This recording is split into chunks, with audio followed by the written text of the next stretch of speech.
regiones conectadas a través de un dial. A partir de este momento, Óscar Montes, Ana Cristina Restrepo, Hugo Mario Palomar, Valeria Santos, Gonzalo Lázari, Rodrigo Pombo y Camila Zuluaga analizan y debaten el tema del día. El tema del día. Colombia está al aire.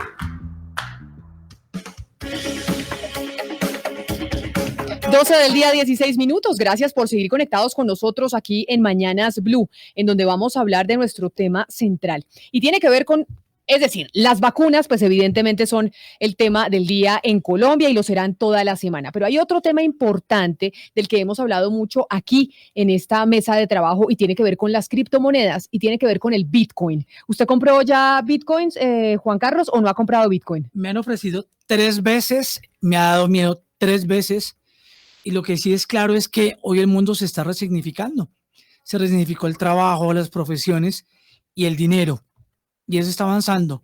Pero si uno no lo entiende, no lo hace interesante y no lo adopta como uso de transar.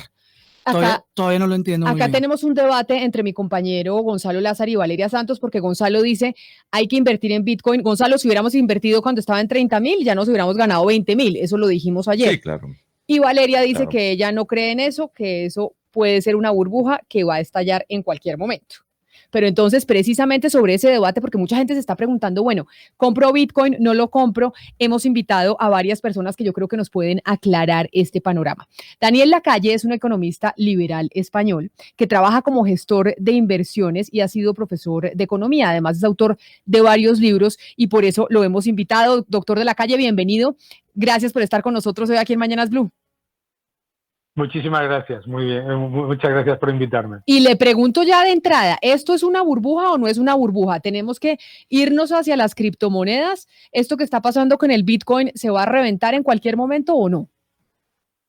Bueno, para entender qué es una burbuja, tenemos que darnos cuenta de que lo que normalmente ocurre cuando se genera una burbuja. Es un activo que sube mucho de precio, a la vez que la oferta de ese activo se dispara teniendo una demanda que empieza a reducirse. ¿Eso qué significa? Pues eso lo hemos visto, por ejemplo, con el sector inmobiliario, que subía en Estados Unidos, con la subprime, subía el precio a pesar de que la demanda no mejoraba y seguía aumentando la oferta. Entonces, eso es una burbuja. Bitcoin no puede ser una burbuja, por lo menos desde ese punto de vista. Es decir, el precio lo único que refleja es que la demanda es muy superior a la oferta, pero la oferta no crece. Y esto es clave. Entonces, lo que no podemos ignorar de este debate, que habéis dado dos perspectivas diferentes, es la volatilidad. Y no es lo mismo que sea un activo muy volátil, que lo es, a que sea una burbuja, porque la demanda es mayor, la demanda es mucho mayor que la oferta, por lo menos de momento. Permítame entonces saludar a otro invitado que tenemos también para hablar de las criptomonedas, que nosotros pues somos ignorantes, pero sabemos que eso está sobre la mesa hoy en día en el mundo, y es Camilo Díaz, que es profesor de la Facultad de Economía de la Universidad Nacional y columnista de la revista Dinero, quien ha hablado en muchas oportunidades sobre este tema de las criptomonedas. Profesor Díaz, a usted también bienvenido. Muy buenas tardes, Camila, muy buenas tardes para Daniel y a los oyentes. Bueno, ¿y usted qué tanto confía en este mundo de las criptomonedas? ¿Es escéptico o no? Camila, yo creo que en este momento ya con los acontecimientos que ha pasado con Bitcoin, pues ignorar Bitcoin es ya algo pues que no tiene mucho sentido, ¿no? Han venido ganando un terreno importante. Sin embargo, pues eso no significa que realmente ese activo como activo financiero tenga el valor que está teniendo en el precio que marca ahora pues en los mercados financieros. Estamos en un mercado hoy $51,000 por Bitcoin, pero eso no necesariamente quiere decir que esa criptomoneda tiene ese valor. Puede que tenga ese precio y es a lo que se está transando hoy en los mercados, pero no significa necesariamente que el valor intrínseco o lo que conocemos como valor fundamental sea ese. Y quiero referirme ahí a algo que mencionaba Daniel hace un momento, y es que no es tan una burbuja por el hecho de que haya una sobreoferta versus la demanda que hay de Bitcoin. Precisamente así es como se forman las burbujas, cuando empieza a haber una sobredemanda por encima de los valores fundamentales. y eso ya lo vivimos recientemente en la crisis financiera de 2008, donde, por ejemplo, los precios de las propiedades raíces en Estados Unidos estaban muy por encima de sus valores, porque precisamente, vamos a decir, había un flujo de capitales inducido por un ambiente muy parecido al de ahora de tasas de interés bajas, que se canalizó básicamente hacia la propiedad raíz. Más atrás, en el 98-99, la crisis fue de lo que se denominó de las .com, ¿cierto? Y sucedió exactamente una situación similar a la que estamos viendo ahora. Y más atrás igual. Pues precisamente la consolidación de las burbujas en los activos parten de eso, ¿no? De que hay una escasez por un determinado activo, pero hay unos flujos muy importantes de capital que migran hacia la compra de esos activos, llevándolo a que sus precios, como es el caso, puede ser de Bitcoin, inclusive por ahí otras acciones de algunas empresas tecnológicas, se empiecen a negociar o a tener precios muy por encima de lo que de verdad puede ser su valor real o valor justo. Claro, yo el último invitado a quien quiero saludar y que no quiero que me dé su opinión, sino que pues nos informe qué tanta seguridad tenemos en Colombia de poder invertir o no en criptomonedas. Y es el superintendente financiero Jorge Castaño, que es básicamente pues la autoridad y que nos dice, oiga, usted en Colombia sí puede y estar tranquilo comprando una criptomoneda o no. Superintendente, bienvenido, gracias por acompañarnos. Usted también hoy que estamos tratando de entender lo que está pasando con el Bitcoin. Camila, muy buenas tardes para ti, para todos tus oyentes y por supuesto para Daniel y Camilo. Esta discusión que se está presentando muy interesante en tu mesa de trabajo es lo que todo el mundo está viendo en los mercados. Yo creo que sin querer comprometerme con el tema que se está discutiendo específicamente sobre si es o no una burbuja, yo creo que hay muchos más elementos de juicio que necesitamos entender para saber qué es lo que incentiva o la oferta o la demanda. Yo de acuerdo en que es necesario entender muy bien qué es un precio y qué es un valor, qué es la expectativa de las partes que intervienen en ellas y que eso va determinando cierto comportamiento o al alza o a la baja de cualquier activo. Entonces, más allá un poco de la burbuja, es importante entender muy bien qué es lo que está incentivando esta oferta y esta demanda, y hay elementos objetivos, técnicos, y hay otros tipos de llamémoslo así, de elementos subjetivos que tienen mucha incidencia en esto. Frente al punto particular que tú mencionas, en términos de la seguridad sobre estas transacciones, pues no podemos perder de vista que a pesar de la novedad y la moda que genera este tipo de activos, seguimos teniendo unos elementos fundamentales sobre la mesa que no podemos perder de vista. Uno, aquí no existe un emisor y eso tiene pros y contras, pero es una realidad. Aquí no tenemos nadie que esté detrás diciendo yo respondo por A, por B o por C. Esto es un activo que existe tal vez en Internet, es virtual, etcétera, pero no tenemos, a diferencia de otros tipos de comportamientos, un emisor o un responsable sobre deberes u obligaciones. Claro, pero que se originen de ese activo. Y ahí lo interrumpo, superintendente, pero entonces hay autorizadas páginas de Internet en Colombia por parte de la superintendencia para vender bitcoins, sí o no, o ustedes no entran en la superintendencia a vigilar esto, porque ustedes por lo general son los que tienen que vigilar si uno es un agente que recauda dinero o no, y estas páginas que están recaudando dinero para vender bitcoins, uno diría debe haber unas autorizadas y otras no autorizadas por la superintendencia. ¿Cuáles sí lo están?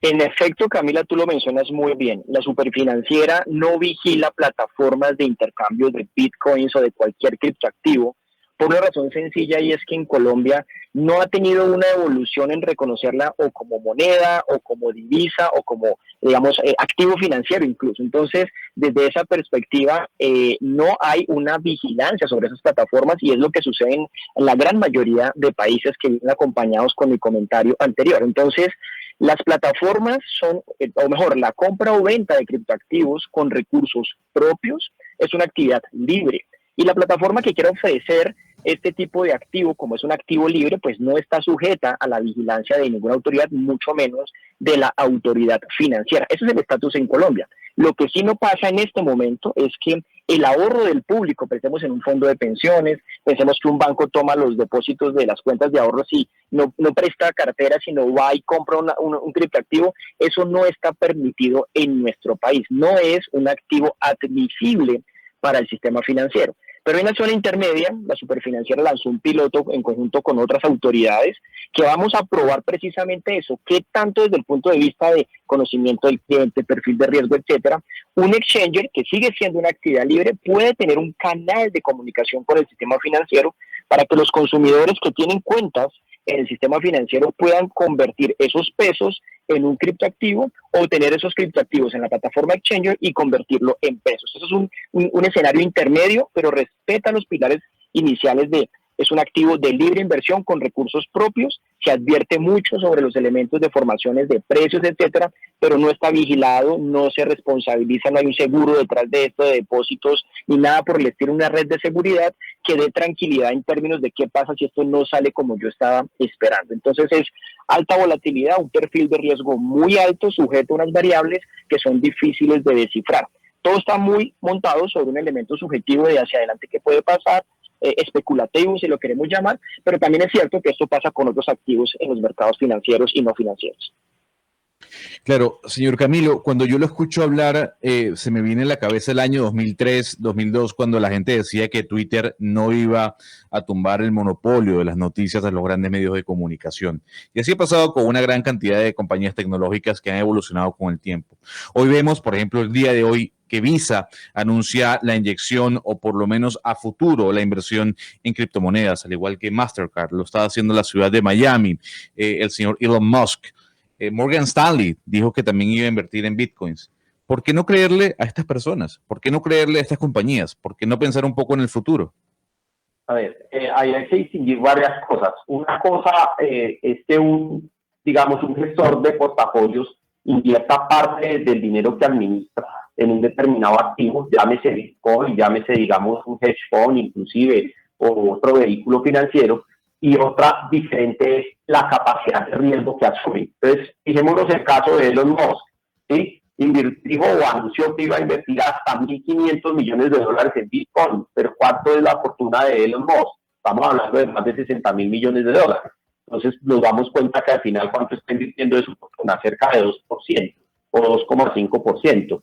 Entonces, fíjese que la capacidad de absorción de riesgo entre un inversionista y otro es diametralmente opuesta. No es lo mismo el público a pie, como por ejemplo puede serlo tú o una persona como tú, bueno, de pronto Daniel y yo de pronto un poco más expertos, cierto que una persona del común que vaya de pronto a vender su casa o a hipotecar o a vender su casa o a poner sus ahorros ahí. Entonces, claro,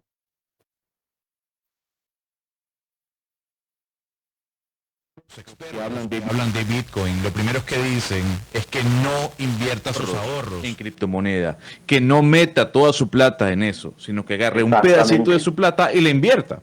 Entonces, así como lo hace Elon Musk, lo puede hacer cualquier persona con 100,000 pesos. Es un ejemplo. Entonces, claro, también hay que pensar en eso. Eso es una actividad libre. De hecho,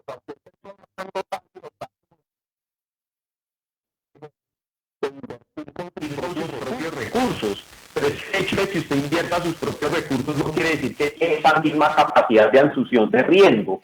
Es decir, una persona que tiene un patrimonio de 100 millones de pesos y pierde la mitad de ese patrimonio, pues se ve duramente golpeada.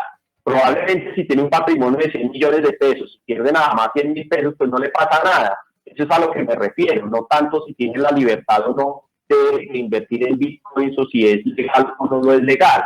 Eso no es la discusión, sino más bien la discusión es, usted puede invertir, por supuesto que lo puede hacer, pero lo que no se puede es inducir a la gente a que baje sus defensas o probablemente su capacidad de alerta, porque personas, digamos, multimillonarios a nivel mundial están invirtiendo parte de sus fortunas ahí, porque eso no va a ser un driver de valor o un generador de valor para que los posibles ahorros sean muy altos o sean pocos que le vayan a valorizar, sino que tiene que tener la capacidad de analizar el activo en el que va a invertir y de esa manera poder tener una evaluación objetiva de los riesgos que va a asumir, no solamente porque Bill Gates o Elon Musk o algunos fondos que son expertos y que tienen suficiente información y además capacidad de gestionar los riesgos, ¿sí? O de cubrirlos inclusive, vayan a estar tomando posiciones compradoras en un determinado activo, llámese este Bitcoin o puede ser un activo tradicional como las acciones o la renta fija. Pero alejándonos un poco de la discusión de si uno es libre o no de invertir en Bitcoin, porque creo que eso ya está, pues claro, cada uno invierte lo que quiera invertir y es legal invertir si yo quiero comprar mañana criptomonedas. La pregunta es si las criptomonedas sí van a poder llegar a reemplazar el dinero, que yo creo que es la finalidad de todas las personas que creen en esto.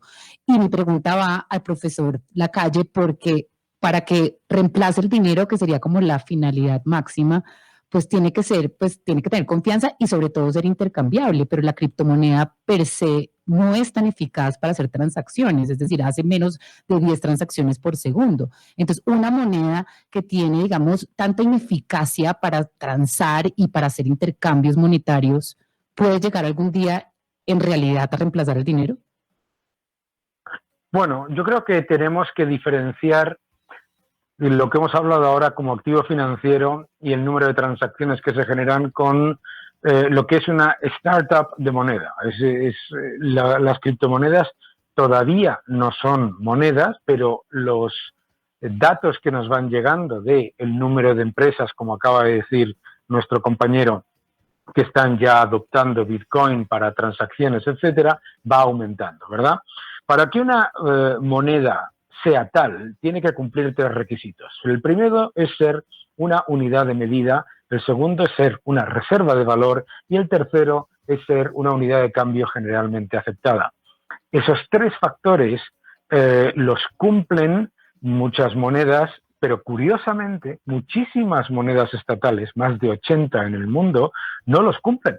Muchos de ellos no son reserva de valor, todos conocemos el caso de Venezuela, de Argentina, Irán, etcétera, de Zimbabue, Sudán, etcétera, y además no son unidad de cambio generalmente aceptada porque tienen una caída de la demanda local e internacional.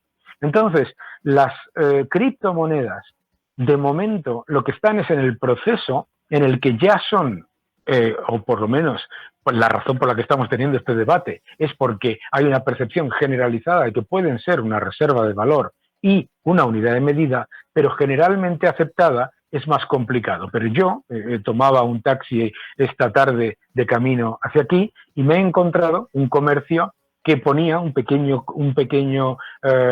pequeña línea debajo que decía se acepta Bitcoin.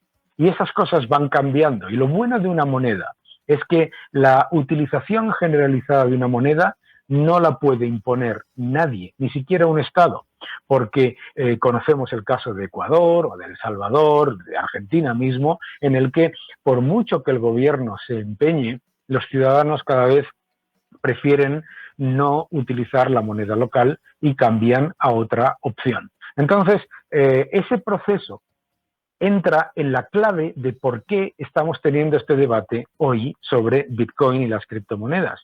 Y es que son una respuesta al aumento absolutamente desproporcionado de la masa monetaria por parte de los bancos centrales de los estados más poderosos. ¿Qué es lo que ocurre?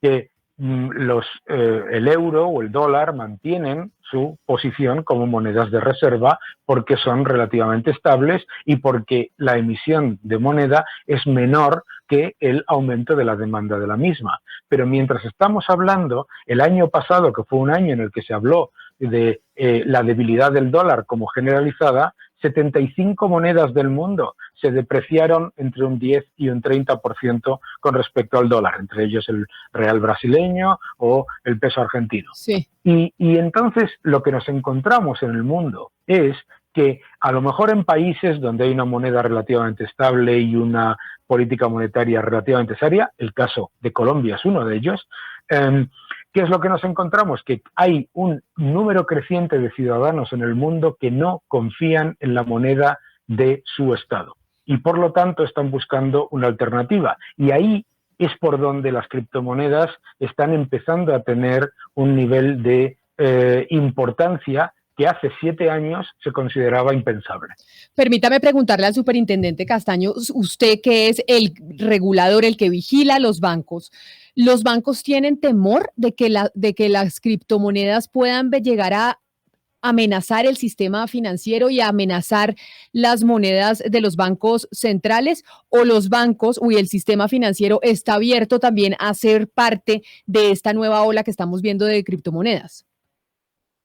Camila, yo creo que definitivamente hay que estar abiertos al entendimiento de las nuevas tendencias. La modernidad implica cosas como teletrabajo, pero también implica esto, monedas digitales. Lo importante de todo esto es tratar de entender realmente cómo funcionan y qué responsabilidades tenemos. Hoy los bancos, la principal preocupación, y por eso nuestro plan piloto es, hay unos riesgos que todavía no se han disipado y no son ni siquiera riesgos financieros, son riesgos no financieros de conocimiento del cliente, de debida diligencia, entender si se le puede hacer trazabilidad o no trazabilidad de esto para temas de lavado de activos. La volatilidad en sí misma también genera un problema en términos de asunción de riesgos sobre si es un activo admisible para invertir o no, etcétera. Entonces, realmente más allá de la discusión, el sistema financiero está atento. Los bancos centrales ya hablan de monedas digitales de segunda generación emitidos pues por los bancos centrales. Esa es una tendencia que claramente está tomando forma cada vez más en los bancos centrales. Las monedas estables, los stablecoins, también son otro tipo de línea de trabajo sobre los cuales es importante probar. Son innovaciones que necesitamos y si son eficientes, pues tenemos que movernos a eso. Aquí el interés público de generar eficiencias en el funcionamiento del comercio electrónico, las economías, etcétera, es el driver principal de todas estas discusiones. Si se logran controlar los riesgos, yo creo que es natural que exista una transición o con mayor o menor velocidad, dependiendo de muchas otras variables de este entorno, pero definitivamente hacia allí hay que moverse, hay que tener elementos objetivos para decidir si uno mueve a un país. Imagínense nosotros en esta discusión, pues qué bueno cuando las monedas van al alza.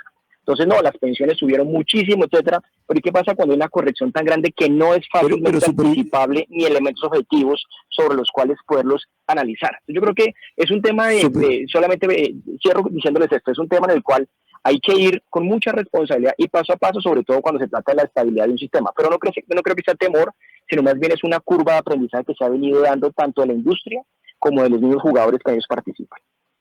Pero, superintendente, pongamos un caso concreto. Una persona que nos está oyendo decide invertir un capital, no todo su patrimonio, pero un capital, digamos, considerable, en una criptomoneda y resulta que utilizando la figura de la burbuja, esa burbuja se desinfla. Esa persona puede acudir a la superintendencia financiera a decir, bueno, ¿de qué manera ustedes pueden colaborar? O definitivamente la superfinanciera en estos casos no tiene nada que hacer. La superintendencia financiera no puede atender ese tipo de circunstancias ni de casos. Le voy a poner otro ejemplo que yo creo que nos pone mucho más sencillo para todas las personas. Alguien va y compra porque tiene ese ánimo de creer que una expectativa de mercado, que los diamantes, que el oro, que un vehículo va a subir de precio. Hoy lo compran 100 pesos. Por alguna razón, el vehículo no vale 100, el oro no vale 100 o el diamante no vale 100, sino vale 80. ¿Por qué el sistema financiero en la autoridad debería validar que en estricto sentido hubo algún tipo de intervención por parte del Estado? En este momento Colombia está en esa situación. Colombia está en la situación en que una criptomoneda es eso, es un activo válido, legítimo para comprar por cualquier persona, pero no es un activo financiero, ni tampoco es un activo que se adquiera dentro del sistema financiero. Por lo tanto, allí no hay una responsabilidad como tal. Y no es un tema normativo.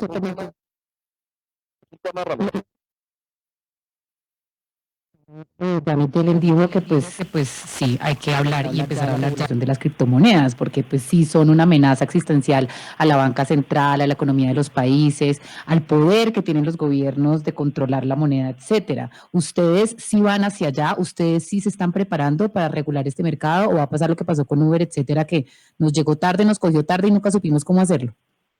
Muchas gracias por esa pregunta. Claramente el tiempo que Colombia ha venido utilizando en términos de la curva de aprendizaje está orientada a eso. Ya hemos hecho varios pilotos, el Banco Central ha hecho pilotos con bancos, la Superfinanciera ha hecho pilotos con bancos y ahora estamos abriendo ese piloto con el sistema financiero precisamente para tener la claridad conceptual de qué es lo que se debe regular y qué es lo que no se debe regular. Yo comparto mucho la apreciación que hace el profesor de la calle en el sentido en que es que esto no se impone normativamente. Que mañana saliera una ley que dice que el Estado supervisa, no hay forma de garantizar porque esas transacciones no se hacen en Colombia, no hay un pseudoanonimato todavía, no hay identificación de parte. Entonces, por más que existiera esa obligación, en la práctica aún no existe la tecnología o los elementos de hecho que faciliten esto.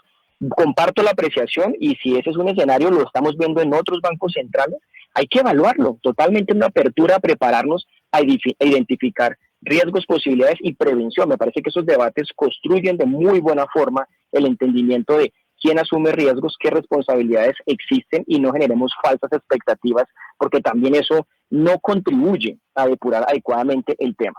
Si Si un colombiano quiere comprar un criptoactivo, debe saber que no tiene respaldo del Estado colombiano, no tiene un seguro detrás, no tiene una autoridad de supervisión, ni del emisor, ni del exchanger. No hay posibilidad de saber si el precio obedece a una práctica transparente. Nadie le responde si llega a haber algún fraude con criptomoneda. A uno no le responde porque no hay un respaldo del Estado colombiano en este momento frente a la adquisición de monedas digitales. Es lo que usted nos está diciendo, superintendente. Ese es el estatus de Colombia, como sucede en muchos países en el mundo. Solamente habría si existe un fraude, si existe, digamos, actuaciones de connotación penal. Por supuesto, las autoridades penales de hecho hemos denunciado 3 o 4 casos a la Fiscalía en términos de eso. Se utiliza para estafar a personas, se utiliza para ejercer abuso de confianza, etcétera. Pero más allá de eso, no hay ningún otro tipo de responsabilidad, precisamente por la imposibilidad fáctica de poder hacer garantías de esa manera. Superintendente, le hago una pregunta interesante que nos llega de un oyente que se llama Camilo García. Y Camilo García nos dice si uno tiene que tributar por lo que tenga en criptomonedas, porque si no responde el Estado colombiano y no es un respaldo de lo que pueda pasar cuando uno adquiere una moneda digital, quiere decir que uno, cuando se refugia en las criptomonedas, pues también se está refugiando en no pagar impuestos, o uno tiene que pagar impuestos por tener inversiones en Bitcoin. ¿O eso cómo Camila, funciona?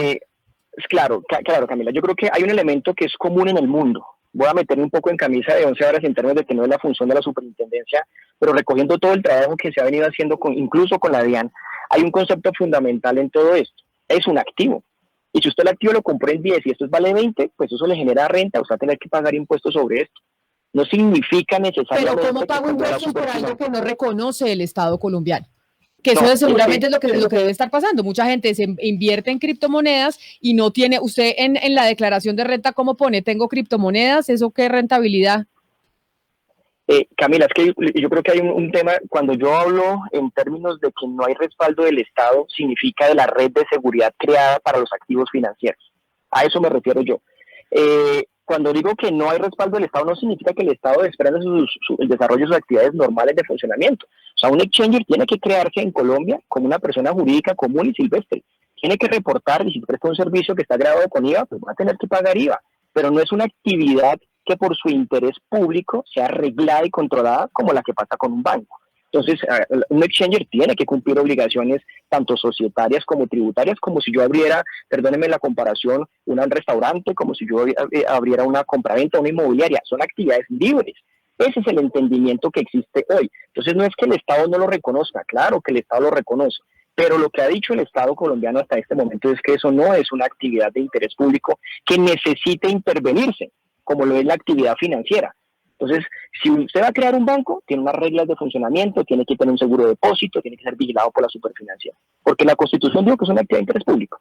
Si usted quiere desarrollar otro tipo de actividades, la Constitución también ha dicho que aquí en Colombia hay libertad de empresa y usted la puede crear. Y en eso es lo que estamos diciendo. Entonces, el Estado sí la reconoce, es un activo, insisto, que tiene comportamiento natural de subir precios, bajar precios, comprarlo barato o comprarlo caro y reflejarlo barato o caro, pero sobre eso se tiene que tributar porque eso es un activo específico. Si usted presta servicios relacionados con eso, pues tendrá que pagar IVA. Sobre eso no hay, de alguna manera, mayor discusión, ni siquiera en el mundo. La consideración de que es un activo especial, tal vez sí es intangible, las normas internacionales de información financiera sí discuten en eso, si es una categoría especial, pero hoy hay claridad y hay conceptos, por ejemplo, la Superintendencia de Sociedades recientemente emitió un concepto que dice, usted quiere crear una sociedad, usted puede aportar en especie criptoactivos, claro que sí, pero eso no significa que lo vuelva una actividad de interés público donde el Estado asuma unas obligaciones mayores en la interacción contractual de las partes, no, entonces es una actividad libre, se desarrolla de manera libre y ese mismo deber obedece en el funcionamiento de lo que considera el Estado.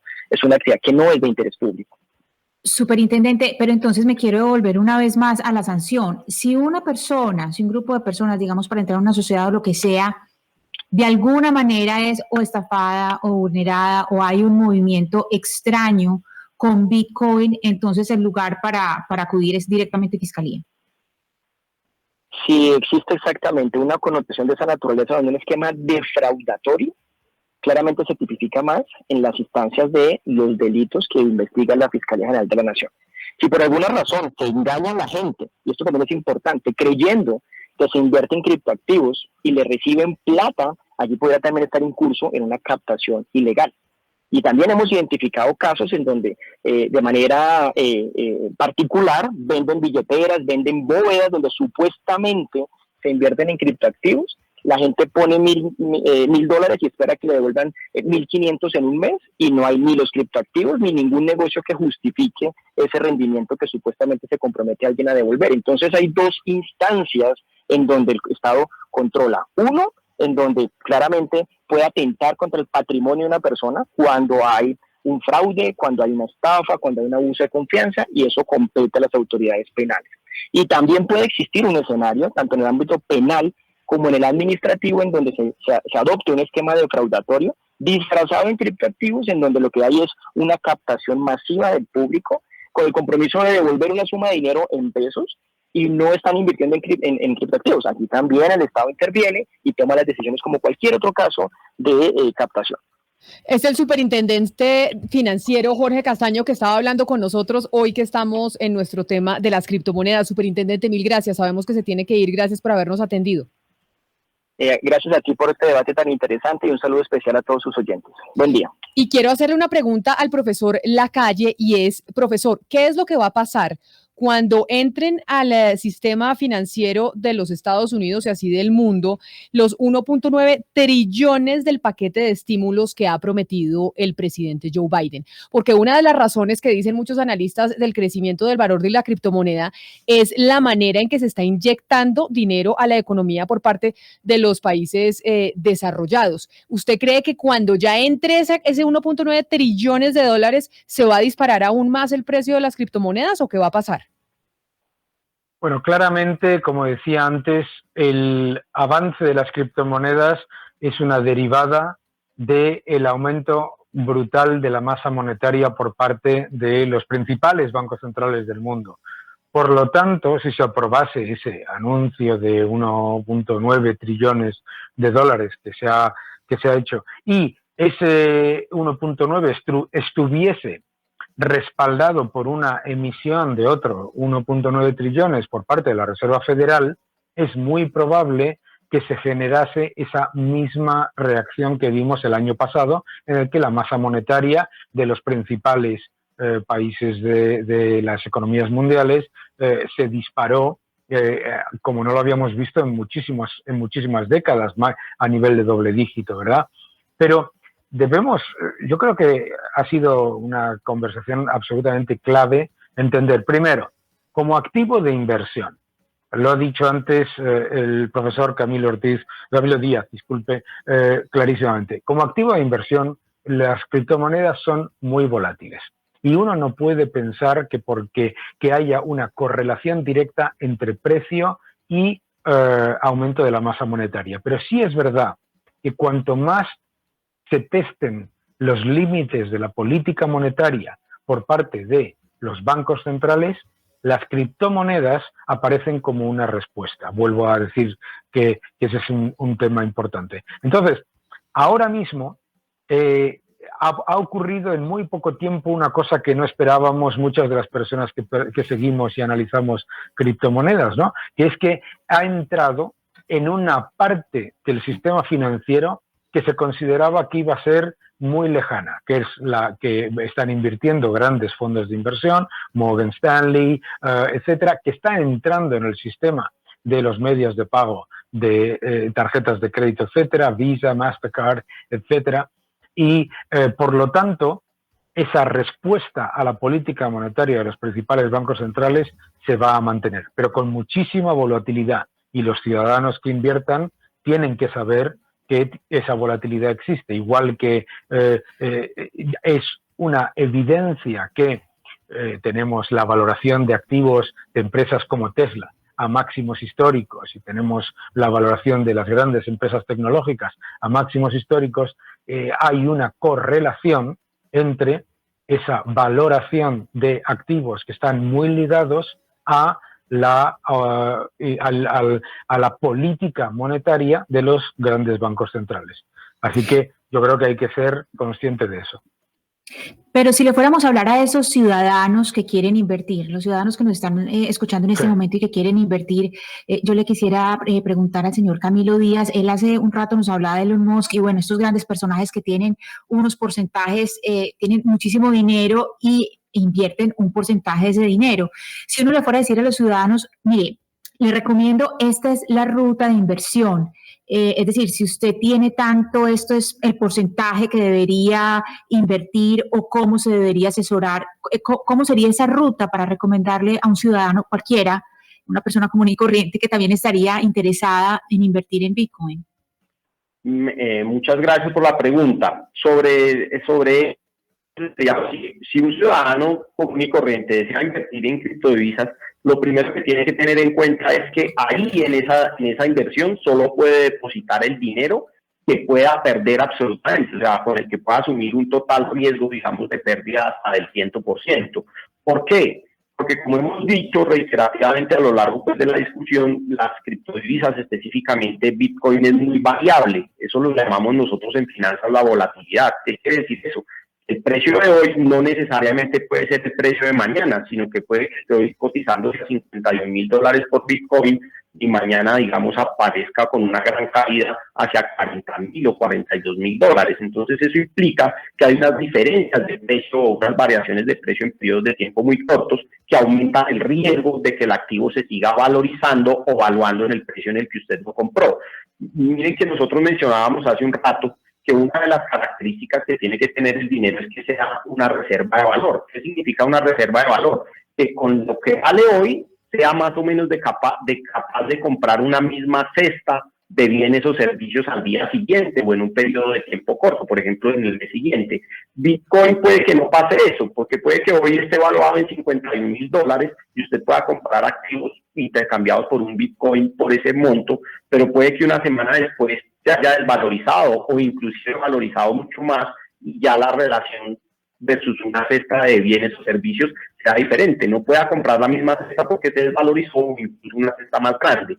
Sin embargo, lo que se busca cuando se trata de conservar, digamos, las inversiones es precisamente pues que haya cierta certidumbre sobre el valor que mantiene. Por otro lado, pues también se supone que una moneda tiene que ser una unidad de cuenta. ¿Qué quiere decir que sea una unidad de cuenta? Yo puedo decir un otro activo relacionado a esta moneda, pues vale, digamos, $100,000 o 3 Bitcoin o 4 Bitcoin. Pero con esa variación de precios tan pronunciada que presenta, pues es muy difícil poderlo determinar con cierta certeza. Entonces siempre va a tener que evaluarse el Bitcoin y de hecho eso es lo que se utiliza en las metodologías de valoración de activos financieros, que es que los activos financieros se ajustan por su valor en riesgo. ¿Qué quiere decir eso? Cuando un activo es muy volátil, pues se ajusta el valor de ese activo por el riesgo de que cambie de valor. Si, por ejemplo, como en el caso de Bitcoin, cambia el 20%, pues si hoy vale $51,000, yo realmente en mi portafolio lo tengo que registrar como si valiera un 20% menos, pues para poder absorber esa posible pérdida o variación de precios. Y por el otro lado, pues también con una moneda es necesario que sea medio de pago. ¿Qué significa medio de pago? Que sea generalmente aceptada en las transacciones.